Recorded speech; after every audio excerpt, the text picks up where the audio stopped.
ครับผมสวัสดีครับมาพบพอกันอีกแล้วมือนี้เอาว่าดีครับในทานเอ้ยทานซุ่มลมวันนี้ไม่เสียเพิ่นหันเดี๋ยวได้มาดีๆมาพร้อมกับอันนี้ได้อีกฮะคือก็เอามาหลังหนละมากับประธานโอ้มายามเบ็ดแต่ดึกแต่ดื่นใส่หม้อเบ็ดมาพร้อมเนาะ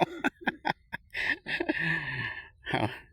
มาพร้อมกับเงินโบราณเงินผู้เราผู้โถอีกคือก็เอามาหลังคือสิบุมีดอกยุคนี้สมัยนี้มันเรืออยู่จังใดบุเก็บไว้ผู้เราผู้โถเพิ่นเก็บไว้ให้ มาพบประธานเพื่อนหั่นนี่ประธานชมรมคนพิการ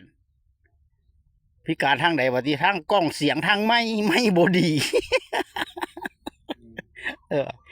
อันผู้เอาอยู่นี่กับโบได้พิการอย่างดอกมันเพิ่นผู้พิการเพิ่นเป็นน้องชายเออเพิ่นเอาไว้โอ้ยถ่ายคลิปเล่นเพิ่นบอกบ่เล่นแล้วถ่ายอีหลีนี่แหละวะเป็นไรครับเจ้างวนโอเคแล้วเว้าดูเว้าเขาเว้าได้บ่ชุดไปสอบจองงวนดูอยู่คืออย่างนี่เลื่อนขั้นเลื่อนตำแหน่งไปอย่างนั้นละเอาละครับคลิปนี้พร้อมกับเงินผู้เฒ่าผู้รู้ให้เบิ้งเงินบาทกาคุดกับเงินสตางค์เก่ากึกอยู่ดอกมันมีหูอยู่ข้างกลางพร้อมเอาละครับขอบคุณมากครับแค่นี้แล้วนะครับเนาะกดติดตามให้น้ำแน่ละครับคำมักกันได้